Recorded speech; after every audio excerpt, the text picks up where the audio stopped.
Good day, good evening, everybody. This is Dev Campbell coming to you again. You know how we do with a very special guest, very special person. It's been some time, but she's here. I told y'all she was coming, and she's here. None other than Reverend Dr. Danielle L. Brown, who is the pastor of church life at the Cathedral International, where Bishop Donald Hilliard Jr. I'm sorry, is the senior pastor in Perth Amboy, New Jersey. Pastor Danielle, Reverend Brown, thank you so much for being with me today. Thank you for having me. Not a problem, not a problem at all. Listen, she's very highly sought after, doing so much, not just in the church world, but in the community. And I just felt it was important. She was on my wish list of people that I actually wanted to sit down with and have a conversation. It's one thing to see people in the pulpit doing ministry on that aspect, but when you just see all of the things behind the scenes, almost like a glacier, the majority of what a glacier has is under the water. People will never understand the depth. So thank you, Reverend Brown, for being with us. And just, briefly, just tell us a little bit about who you are and what you do. Well, he already told you, my name is Danielle Brown. I serve as the pastor of church life at Cathedral International Historic Second Baptist Church. When I'm not at Cathedral, I am a member of the Board of Education in the city of Perth Amboy. I've been elected to that position. I'm a public servant. I also am an itinerant preacher. And so I travel and preach and serve and do workshops and things like that. I am, before I was in full-time ministry, I was an educator. I say was an educator. I was in full-time education. I was a teacher because am still an educator. And I think that's it. And I love the Lord. Wow. With all my heart. Okay. Y'all see the sanctified shirt. Yeah, she got it on. Sanctified. Y'all see it. And I've got a chance to read her bio. And public servant, yes, but she is very widely, impactful, just with some of the boards and some of the organizations that she's connected to. And we're going to get into that shortly. So Dr. Brown, if you will, give us a little background, from New Jersey. So, we always got to represent, folks from New Jersey, one of the greatest states. That's right. Be from, absolutely. Garden State, y'all need to recognize. Okay. But you were actually licensed to preach in 2003. So explain to us how that came about. Okay, so God called me at 13. Wow. I was 13 years old, and I was actually at a women's conference at my church, Cathedral International. Pastor Phyllis and the women's ministry would host these women's conferences every year, and it was really important to Pastor Phyllis that young girls, that the teenagers, preteens and teenagers were a part of those conferences. And so we would go, and one night there was just an incredible move of God. And in the midst of that move of God, I heard God say, Danielle, you'll preach the gospel. But I was 13. And so at 13 years old, my frame of reference for women in ministry, thankfully, I grew up in a church that did expose me to women in ministry early on. Mm-hmm. Dr. Bernadette Glover was our executive pastor, and she came to the church when I was about 9 as the executive pastor. Of course, Pastor Phyllis was a minister at that time, so she was a preaching woman. We had Dr. Denise Reed, who was on staff, and she was a preaching woman. We also, Bishop Hilliard would bring women to the pulpit. So there was Dr. Claudette Copeland, Dr. Renita Weems, who were his friends. My mentor and spiritual mother, Dr. Cynthia Hale, would come, and they would frequent the pulpit. And so I saw women in ministry, the late Dr. Prathia Hall. Wow. Before I knew who Dr. Prathia Hall was, I was listening to Dr. Prathia preach at the Cathedral, Second Baptist and the Cathedral. It was the Cathedral once we moved into the building. So the sanctuary is the Cathedral. Yes. But, early on, even in the old church, in the school, when we were in a school, Dr. Prathia was preaching. Dr. Cecilia Williams Bryant. Those were women that I had seen, but here was the difference. I was 13 and they were grown. And so I would say, all right, God, well, preaching women are not little girls, right? Preaching women are grown women. Yes. And so I had some time. And then I thought that the call would eventually subside, that, that maybe that I was just caught up like in the heat of the moment, and that God didn't really call me, and that it would eventually go away.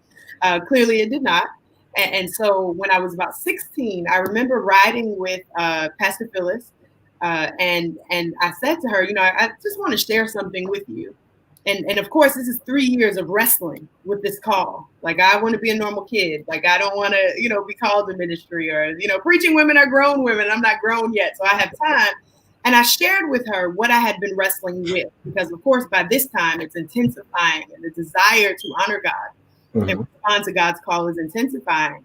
And she said one thing to me that day in the car. She said, Danielle, just promise that you won't wait until after you've done everything else that you wanted to do in life to answer God's call. Wow. And I say, you know what? I can handle that. I won't wait until I've done everything, right? But I'll wait till I'm grown, because preaching women are grown women, right? Yes. When I got to college, of course, I had this list of things I wanted to do and to be, and they were totally opposite of what I had grown up with, right? Because you get to college, it's like, give us free.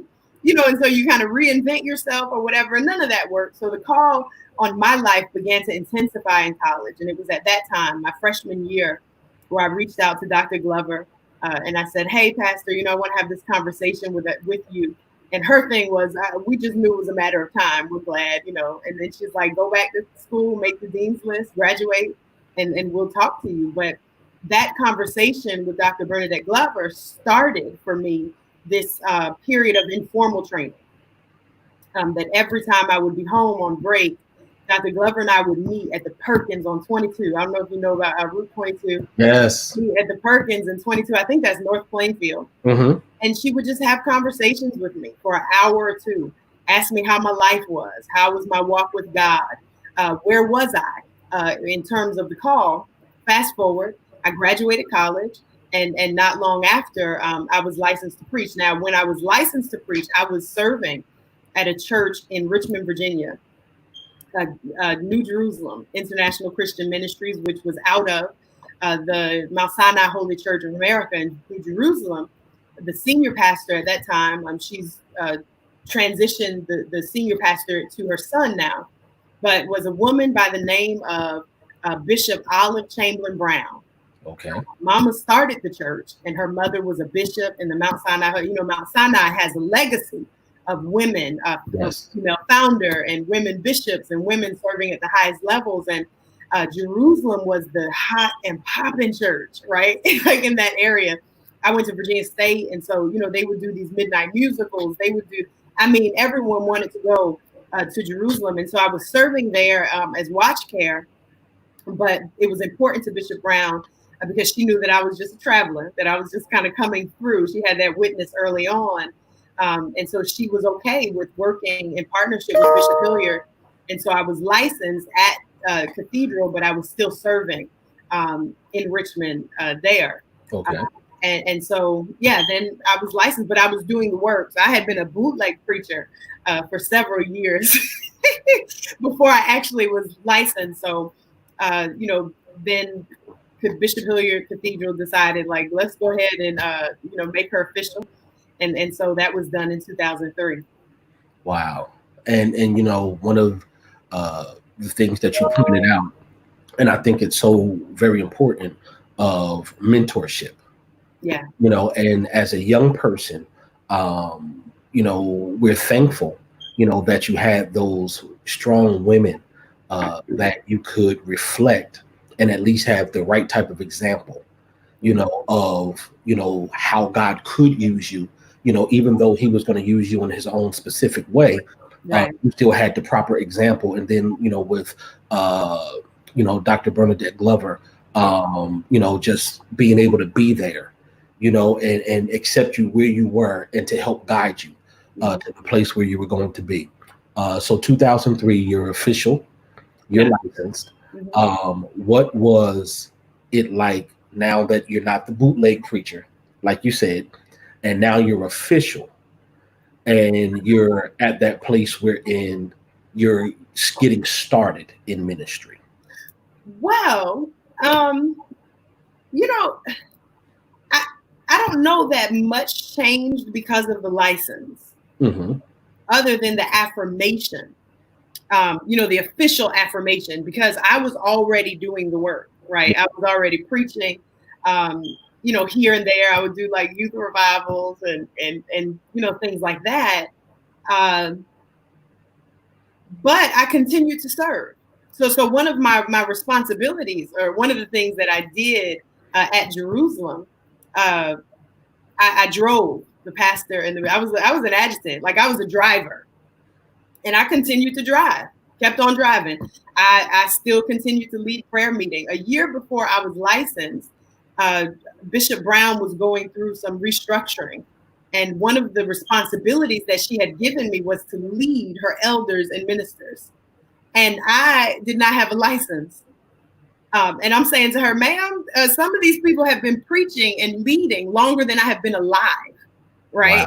I'm 22 years old, and I'm like, I don't know what to do. And she said, that's why I'm choosing you. That's why I'm putting you in this position, because I trust that you will, because you know that you don't know what you're doing, but I trust that you're going to seek God for direction concerning what you do. And so she put an incredible amount of trust, right, in me to work in that area. And so then I got licensed, and I went back to doing what I had been, doing, serving, holding up the arms of my leader.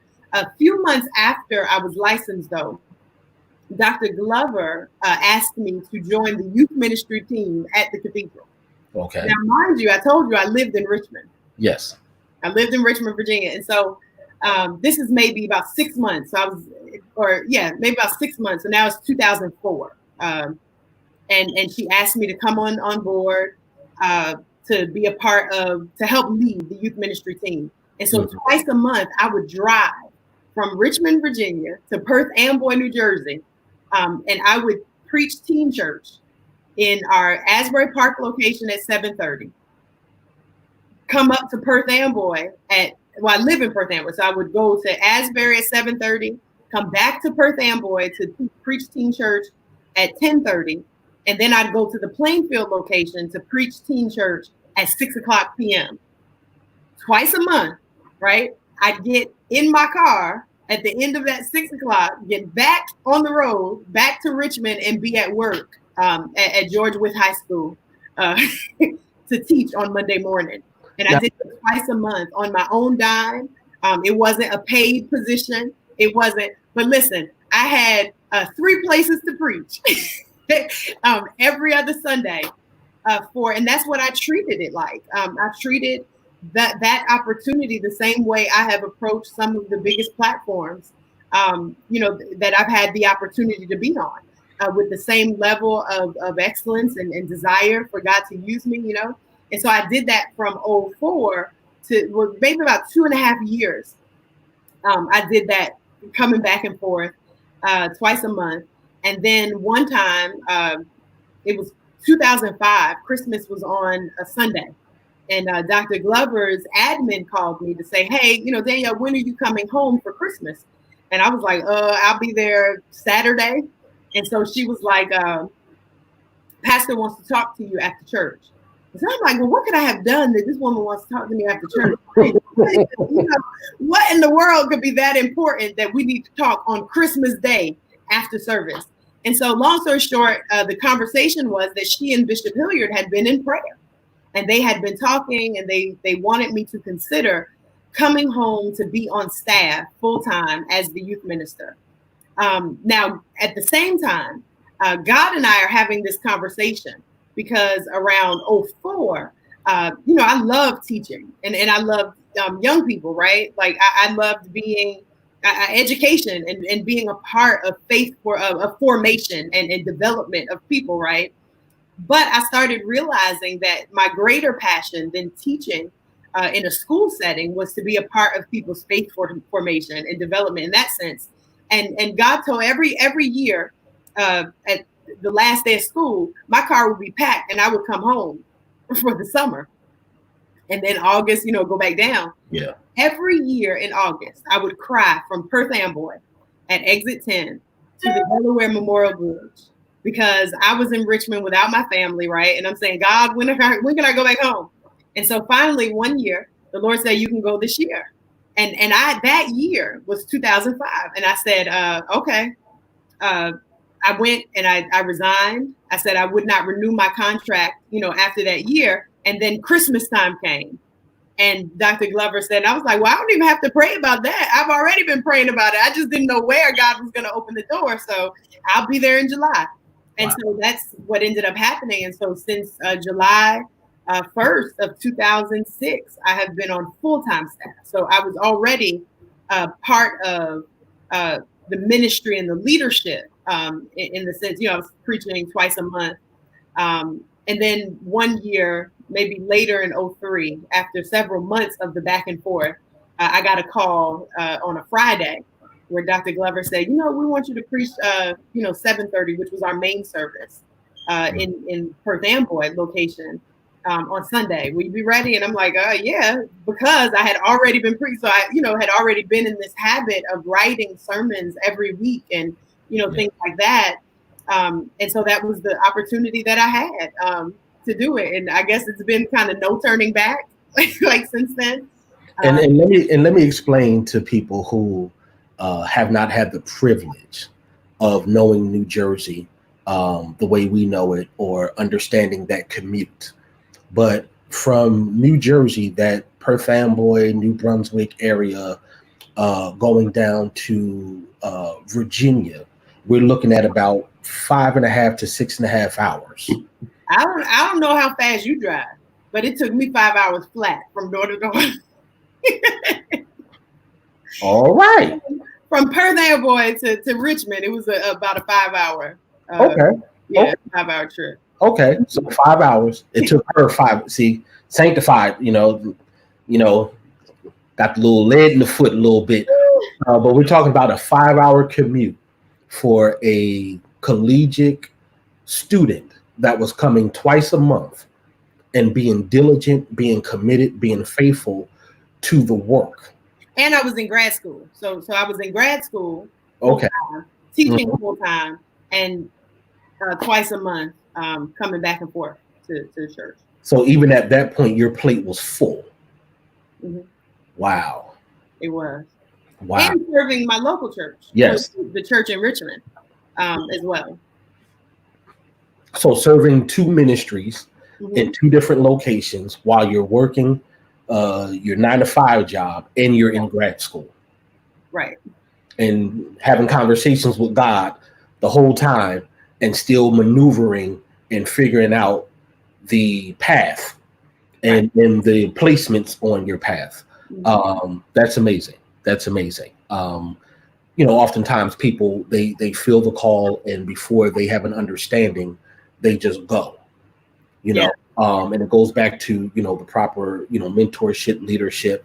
And it speaks volumes to even have it where, like you said, Pastor Glover and Bishop Hilliard, within themselves were in prayer, concerning you. Yeah. So, it was a lot of prayer. It was a lot of covering. So not just God, dealing with you, but those who were there to help embrace you and to groom you. So that's amazing.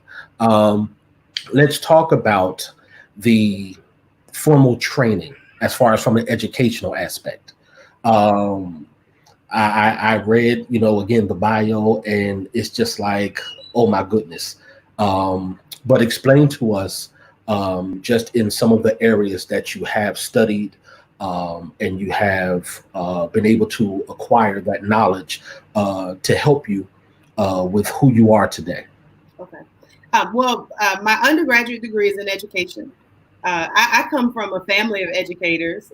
Two of my aunts have one was a dean at one of the local colleges for several years.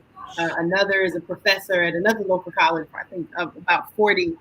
She might be over 40 years now. So and so I always wanted to be an educator. So my undergraduate work was in education. I have a master's degree in education, leadership and curriculum development. And then I knew because, context matters too. And so I grew up in a church where everyone in the pulpit, right, the entire pastoral staff, from when I was, my youth pastor was Reverend Patricio Wilson. We talked about him earlier. Yes. Who pastors now in Cary, North Carolina. And when he became our youth pastor, he was matriculating at Princeton Seminary. Yes. So, theological education for those who are in ministry was the model that we saw. Cathedral International, even Bishop Hilliard is the 14th pastor. Cathedral, even in its beginnings, right, the founding leader, or the person who was leading at first, stepped down so that someone with education could lead the congregation, right? You got to know your church history, yes. Right? The history of the church you're in. And so Cathedral has never had a pastor who was not formally trained theologically. And so that's what was put before us. By the time I came through, Bishop Hilliard had a doctorate, Dr. Glover had a doctorate, Dr. Reed was working on her doctorate. And Pastor Wilson was matriculating at Princeton. He, as well as Eric Brewer, who also worked in youth ministry, was working. They were at Princeton. Mm-hmm. And so that's what I saw. So I knew once I responded to the call that seminary would be in, a part of the journey. Yes. That was a conviction. And then coming from a highly educated family, is that education was like a non-negotiable, and still is, for my family. Yes. But I knew that was the area I was going. So I was going to go into, seminary at some point. Initially, I was going to go to Virginia Union because when I heard God say, go back to school, I was going to apply there. But that didn't necessarily work. There's a story behind that I'm not going to share. And it wasn't anything bad with Union. Mm-hmm. Like what Black preacher does not want to be a Virginia Union preacher, yes. Right? The legacy that is Virginia Union. Of course, absolutely. I'm HBCU, hey. And so Union. But I didn't go there. And so since that ended up not working out, I went back and got my master's in education. And then, of course, when I relocated home to be on staff, I applied to New Brunswick. I looked at a few schools, and I just felt that New Brunswick was the fit. And so I ended up going to New Brunswick. And while I was at New Brunswick, I also was working full-time, in school full-time, doing a million things. And then at the end of my third year, I was given this award. It was the inaugural Esther Award, and it was for a Baptist student who also had shown exemplary service within the church as well as in the community. And that was a full scholarship for a year. And so I had, beyond graduation, I still needed to finish some supervised ministry units. And the registrar said to me, hey, you came in here with this many credits, and if you take 24 more, you can finish MA as well. You can leave here with 2 degrees, and then you meet the full-time requirement to get this scholarship. Yes. I was like, hey, let's do it. What's another year? And I get 2 degrees, and I was able to focus my study on the MA in the New Testament. And so I graduated there, and then I went right from that. I graduated seminary in 2010 with both degrees, and then I went into Palmer Theological Seminary's DMin program in leadership and church renewal. And one of I love the local church, right? I'm a church lady. I'm for the local church. I love the local church. I love the Black church. And context again, right? started to recognize that this conversation, before it was the millennial conversation, it was hip hop generation. It was, that the end of Gen X, like what happens to the church next, and the complacency around where are young leaders, right? This isn't a new conversation. The church has been having this conversation for a long time. And I started to wonder what happens to churches like Cathedral, who were birthed or experienced a boom in the middle of that charismatic movement of the 80s, early 90s, and the kind of mega church expansion 20 and 30 years later, when those charismatic leaders were approaching retirement or shifting life seasons and couldn't run as hard.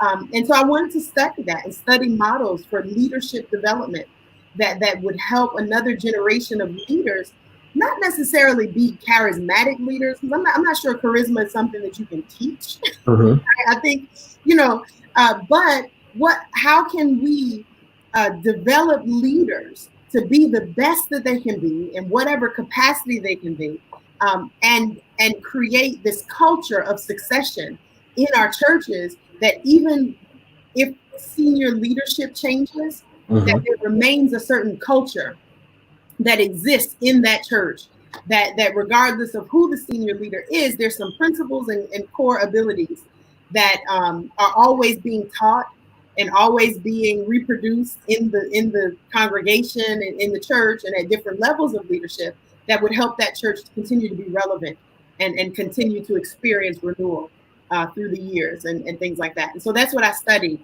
in my DMin program, and my project or my dissertation was developing a model for leadership development that aids in succession and ongoing renewal.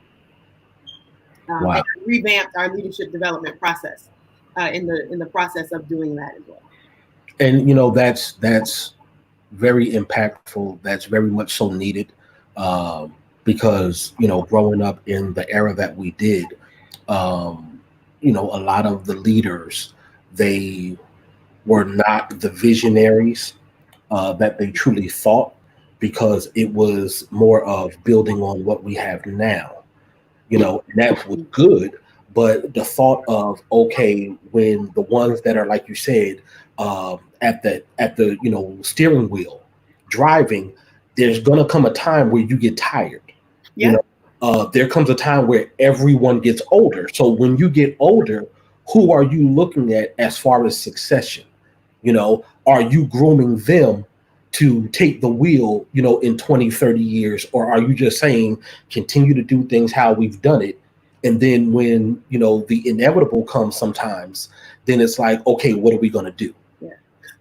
See, and one of the things in the work that I did is that I don't think, sometimes we think of succession only in relation to the senior person. Yes. Churches start to die a lot sooner, right, than that, because there is not this mentality or this ethic of succession. Yes. Right. At other levels of leadership. So you establish a program today, but the person who is leading it is amazing, right? And it's effective and it's flowing. It's the bomb, right? Yeah. But then that person relocates. Right? They're not a pastor, elder, deacon, right? Minister. They're a lay leader, but their job now moves them to Charlotte. Yes. And because there was no succession going on, right, all along, now that program is not what it could have been, because while it was at its height, there was, what I'm saying? And so I think that sometimes we wait and think that succession is only a term that relates to when a senior leader, but no, succession has to always be happening. And I think even in my experience, right, that's kind of what was happening when Dr. Glover was sitting down with me at the Perkins, right? Because, and things like that, where informally, she was teaching me some things. She was modeling some things. She was imparting some things that was happening when, as a kid, I served as an acolyte. So I was always in the pulpit or nearby. And because I had those experiences, Now, and even being on staff, Bishop Hilliard and I have talked about this, that there are some things that even go without saying, that there's some things that I can respond to just because the cathedral way is kind of in my DNA, right? And so I know how he may respond to something, or there's a certain level of trust that he has when it comes to decision making, or just kind of moving like, oh yeah, I already thought of that, or I already kind of saw it coming, and that's because I'm from within. Yes. Right. It would be a different story if I was someone that they kind of just like hired a few years ago, and I came from a whole different context. Yes. But succession has been going on, and not just with me, but there's others. Minister Ebony Jackson was just licensed this year. Okay. But she grew up with me at Cathedral, and so even in that process of leadership development that she went through, there was some things, her peers, her cohort was looking at her like, well, how do you know that? And it's like, well, there's kind of been this culture of succession going on, and people through the years who have been imparting. And so you didn't ask me to do this encouragement, but if there's leaders out there, I would encourage you to just make sure that at every level, at all times of ministry, that succession is happening, that people are in positions and they're teaching and pouring into the people around them, and give people space, right, to do that, right, to impart and to lead people, because you just never know. And that's how we kind of keep things rolling. But it hurts a church when it's not happening, and then a program starts, and then that person or that figure has to move, and then that program dies. There's impact, right? Yeah. On the whole when that happens. And of course, those aren't things that are limited to a senior pastor. But we should have cultures of succession going on in our churches. And again, that's something that, great leaders, they help develop great leaders. Mm-hmm. In 2006, I had the privilege of meeting, I would still say, one of the most impactful leaders in my life when I relocated from New Jersey, and I was down in Atlanta, Georgia. Okay. And I had a pastor that, Apostle Romano White, and I'll never forget it. We had a conversation one day. His kids were, in sports, and he said, "Hey, come take a ride with me. Let's talk." I said, "Okay." And, his kids was out on the field doing what they're doing, and we're talking. And, he said, "I've prayed, about you to God." He said, and God, revealed to me where you're at. He said, but he gave me a glimpse of where you need to be. Wow. He said, so what I'm going to put you through is not so much for the right now. It's for your tomorrow. So some of it may not fully make sense. You may not fully understand it. It may even seem as if, why are you being this way towards me and nobody else? On the ministry staff, like, oh my God, this joke, I thought it was cool. Like, you must hate me. He said, no, but for where you're going, it's certain things that you need to have. He said, and you need to be groomed, developed, and sharpened, not so much to take over. Like you said, most of the time people think succession is, okay, when the senior pastor dies, then who's the next in line to take over? He said, but aspects of the ministry that you need to be able to do, even while people are doing it. And there were times where, we had the Sunday school superintendent, and we had, those who was running youth ministry or whatever. And it would just be sometimes, like in football, he called an audible and be like, okay, you go do that. Mm-hmm. The first thing you're thinking is, I don't do it as well as that person. It's not about comparing how you do it to them. Yeah. It's what you need to know and what you need to understand, and I see a lot of things now from a ministry perspective where when I talk to people, in a few weeks ago, me and him talked, and I told him, I said, the stuff that is unveiling now, I'm prepared for it because 06, 07, 08, you were dealing with me with that. So it was like a little compartment wherein I took it, I absorbed it. So now when I was faced with it, it was like, okay, well, I can maneuver like this. And now it's coming back to me. You were taught that. So that's so very important. Yeah. That's very important. One of the things I want to talk about, of course, with reading your bio, you were an athlete. Yes. Okay. Let's talk about some of the areas of sports that you were involved in? So my first sport was tennis. I'm not only from New Jersey, I'm from Perth Amboy, New Jersey. And so in the era that I was growing up in Perth Amboy, I live on the waterfront. And so we have about 2 or 3 blocks of tennis courts. People don't know that always about Perth Amboy, but we have 2 or 3 blocks of tennis courts, and we had he actually was a deacon in my church and a police detective, Mr. Raymond Love, and Mr. Bobby Carter, who ran the tennis courts. And in the summer, Deacon Love and Mr. Carter would kind of round up kids and teach us how to play tennis. Okay. And so that was my first sport. And just as a matter of, playing outside and, hey, come play tennis. And so I learned to play tennis. And then not long after that, I started playing basketball at the rec department, rec league ball. And in middle school, right, I tried to be a cheerleader, but they kicked me off the team because I kept watching the game. And they're like, why don't you just go play, right? And so that was history. And so I played basketball, softball, and tennis in high school. And then I went to college, and I mostly was being recruited to play either or. Mm-hmm. And on my visit to Virginia State, Reva Green was she was the assistant basketball coach who was responsible also for recruiting, but she was the head softball coach. And so when we were talking, and I'm like, well, I can't decide, da, da, da. And she's like, wait, you play softball too? And so we ran off some stats, and she's like, you come here, you can play both.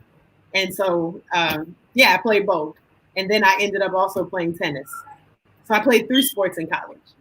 So I don't know if you see the pattern, but I have been a multitasker for for several years, right? Yeah. Able to kind of do a number of things. So that was me: tennis, basketball, and softball.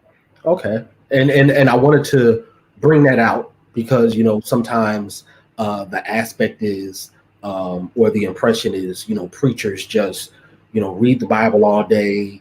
They just come up with all these sermons. They stay before the Lord, and that's it. Right. They're not balanced. They don't enjoy life. So with you being an athlete, with you partaking upon that, it wasn't at you up to bat. You quoting scriptures and stuff like that. No, you were an athlete. You enjoyed life. Mm-hmm. You had fun. And still do. I was my friends and I did a live broadcast the other night. We called it Ladies Night. Okay. There's some girls I grew up with, and we're still very close friends, like family. And we just did this really impromptu. And one of the things is that preachers are normal human beings. Yes. I'm saved to the bone, right? Sanctified, filled with the Holy Ghost, but I'm not miserable, right? Mm-hmm. You live one life, and I believe wholeheartedly that when Scripture says that Jesus comes, right, that we might have life, and abundant life, right? Yeah. That means you should enjoy this life, and if I wouldn't have a faith that I couldn't enjoy, mm-hmm. a religion that offered no space, right, for me to enjoy the one life that God has given me. And so no. And I'm still a sports fan. I will argue with the best of them that Michael Jordan is the GOAT, right? Okay. That it is okay. Yeah. And and so I enjoy life. I travel. Well, not now. Nobody is traveling now. Yeah. But travel, spend time with friends, family. I have a niece and nephew, and one of my favorite things in this whole world to do is spend time with Bennett and Alara. When I can, and am intentional about creating, even in the midst of a very busy schedule. Yes. When it's normal, people are calling this the new normal, and I'm like, yeah, no, there's nothing normal about this, and it's not going to stay like this, right? But I carve out, and I'm intentional about making sure that I make time to be with them. Mm-hmm. And when I'm with those children, it's all about them, right? We're not, So there is life on the other side of the pulpit, and full life, where we also have to apply the things that we preach from the pulpit, right? We're applying them to our own lives and just, enjoying. Yeah. Okay. One of the things you kind of went there, so I want to touch on that is for you. Mm-hmm. And I guess, at the Cathedral, how has ministry had to adjust, if in any way, because of the COVID-19 global pandemic? Well, I mean, obviously, ministry has definitely shifted. The blessing for us is that we were already online. Mm-hmm. We already had online as a supplement to what we were doing in person. Another blessing is that we had systems of care in place. One of my responsibilities as the pastor of church life is congregational care. And so I work closely with the deacons, work closely with our member services team. The first Friday, my normal routine is that the first Friday of every month I do visitation. And that has been, even when I was the youth pastor, I was, started that kind of that routine of visitation and things like that. Cathedral is a pastoral church. I grew up in a church that was a lot more pastoral than it was corporate. And not saying that we're not excellent administratively, but it was, that pastoral touch and the care of a congregation. Those things were, priorities and principles, right? Core values of the congregation or of the leadership. And so one of my most important things, even pastorally, I put care is one of those things, care for the congregation. And so we had some structures in place already for caring for people. JAFRO system, in our context, I don't want to have to I won't explain. If anybody wants to know what the JAFRO system and the CPR systems are, you can email me at DanielleB@thecathedral.org. I'll explain it to you. But I won't do that here. So we had some systems for care where our leaders were able to reach out to people and be in touch with the whole congregation. Just about every week, I have sent out an email directly from me to the congregation, to our email list. We've been calling people. Bishop Hilliard is on Facebook every night. Yes. He's on Facebook Live and he does an address. And so there's a number of our people who get on there. We started early on sending emails every day. And in those emails, we had different ones from our staff and leadership to do a minute message. And so those were going out to encourage the congregation. Every day they were getting updates. The updates are not so much now that we don't have to send an email every day. But so we had those structures in place. But I think the biggest change has been not being able for a church that is pastoral, right?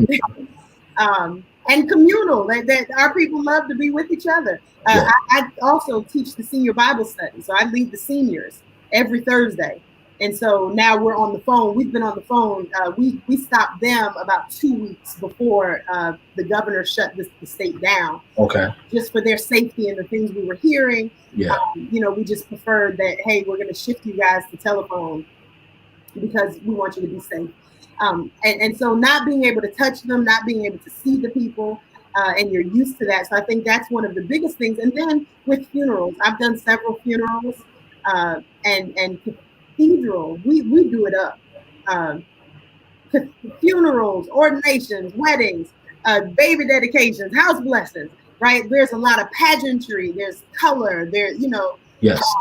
And so to go from that to now people maybe having 15 minutes to go from, okay, 25 people can come and we'll stream it to the next day, no more than 10 to the next week, not even 10. And with the government requesting direct burials, and things like that, those have been tragic changes. Yes. Right? And then the amount of, I think, trauma, right? There's dealing with grief, and we do that work. We do that work. That's part of, death and dying is part of what pastors deal with. Yes. On any given time, some seasons more than others. Yes. But now added to the grief work that we do is also trauma, right? It's traumatic to have your mother or grandmother in a nursing home and you can't go see them and you don't know if they're safe or if they're going to be safe, Yeah. right? With this virus, or, to have somebody you love die Mm-hmm. and to be together grieving, but you can't even wrap your arms around a grieving mother or a grieving spouse or a grieving child, right? Because of these. So I think that those are some of the differences or the changes or impact Yes. of COVID. And then I think even the reimagining and the, some of the conversations that probably would not have been had, Mm-hmm. that are now being had around what the church can look like, what it can be. And I think that goes beyond just whether it's going to be online or not, right? I think that if we walk out of this and the only thing that we have is stronger Facebook presence or social media, infrastructure or technology infrastructure, then we missed a great opportunity. Yes. But I think that there's some questions being asked to really, were we being, and in my context, right, we were being the church before this, right? But I think church-wide, kingdom-wide, and just talking with colleagues and things like that, some people are in a deep state of conviction that this has exposed some of the cracks Yes. that already existed, So, but yeah, in my context, those are the things, because we were already online. We've added some additional things. And then the value, I think the other part also is the value of gathering. Now, we're not going to gather until it's safe to gather, right? Yeah. Thank you.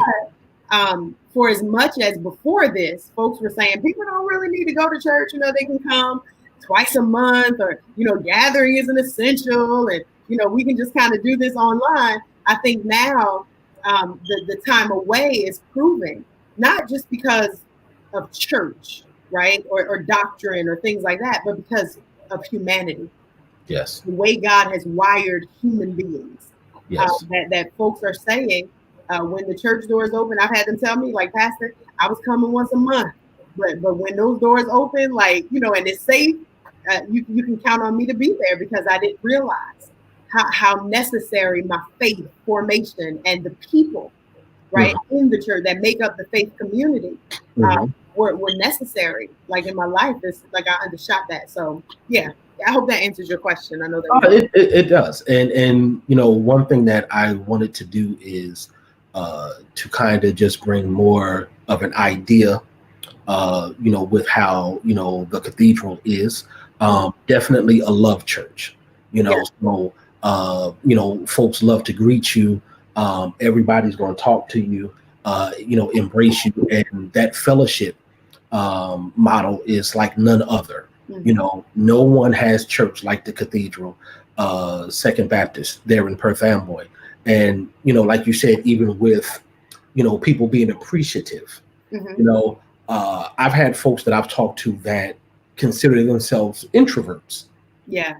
But this has been a little too overwhelming even for them. Yeah. Where they're like, they, it's almost a joy that they get when, they go to Walmart, if they need something, or they go to the grocery store and you get to see other people, even if you're not talking, you're not gathering, folks are strangers.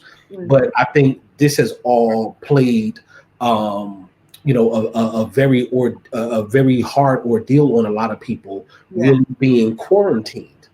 And for those who, are not married, those who don't have children, and you are single, and unless it's, again, you go into the grocery store, you may go get, fuel in your vehicle or something else. That's it. You have no more human contact. Everything is laptop, everything is cell phone or television, so I think it has changed the perspective, of even people that did not have a church background. Right. To just appreciate assembling with people once again, being able to see, different people's faces and embrace folks and not sitting there just talking to yourself. Right.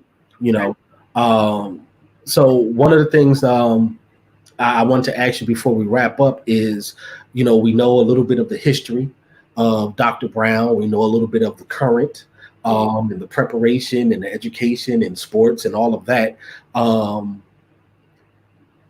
If you could share, what are some still future endeavors or some future things to expect from Dr. Brown? Well, first, I want to make it through this quarantine, this pandemic. Can we survive the pandemic? Right. That's my first order of business. Survive the pandemic, COVID free. Yes. So that would be good. Right. That's the near future. I think continuing to serve the Lord. I have a lot on my plate, as it is now. One of the other things that has happened. So in addition to workload, and caring for a congregation in the midst of a pandemic. I'm also on the Board of Education. And so we've had to make a lot of major decisions, concerning a very large school district here in Perth Amboy, public servant. And so there's been, serving and things like that in my neighborhood, my neighbors, and, all of that. I guess at some point I will write. Okay. I do want to work on preparing my doctoral work for publication and just kind of shifting that from paper format to something that people can really experience on a broader scale. Okay. So there's that. And I guess more preaching. Once we come through this, I'm still writing sermons every day, every week, and working on stuff, and just taking this time though to rest. Here's another thing. I didn't realize how busy I was. Not that I'm less busy, right? Because I feel like this pandemic, like you work harder in the pandemic and from home, particularly because of the time boundaries, right? Like home is you have to kind of figure out how to turn off. Yes.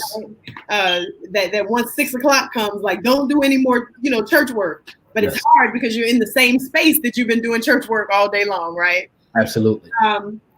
But I think, I've been working on developing a new routine and even preparing and projecting for whatever will be next or what the next season of my life would look like. I can't wait to get back to church and be able to travel and preach and see the saints at the cathedral. Like I just want to hug them all, because I miss them. And so, I think that's it. I don't know all that God has for my future, but whatever it is, I want to be ready for it and to walk in it with excellence. So if that's future, but first order of business, make it through the pandemic. Absolutely. Dr. Brown, we thank you for taking out time out of your still busy schedule to just sit down with me to just share, to talk. We continue to wish the blessings and the favor of God on your life. Thank you. With everything that you do, with everything that will arise. Looking forward to just more from you. Definitely will check you out streaming, with preaching or with whatever you do, and just continue to be an encouragement and a light to those who come across you. Thank you. So listen. Also, give Bishop and Pastor Phyllis, my love. They've done an amazing job. And, I just know that there's going to be continued greatness coming out of the Cathedral Second Baptist out of Perth Amboy. This will not be the last time. Maybe next time you've started on your book or something like that. We'll talk about that more. But I'm interested, once you write it, to kind of stimulate my mind and kind of grow. Amen. Pray for me. No. Will do. So, ladies and gentlemen, that's Dr. Danielle L. Brown, pastor of church life at the Cathedral, the historic Second Baptist.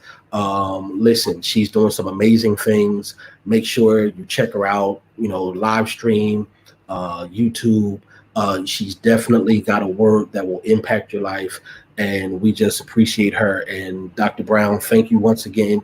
You be safe and have a good one. Thank you. You too. Bye-bye. Bye-bye.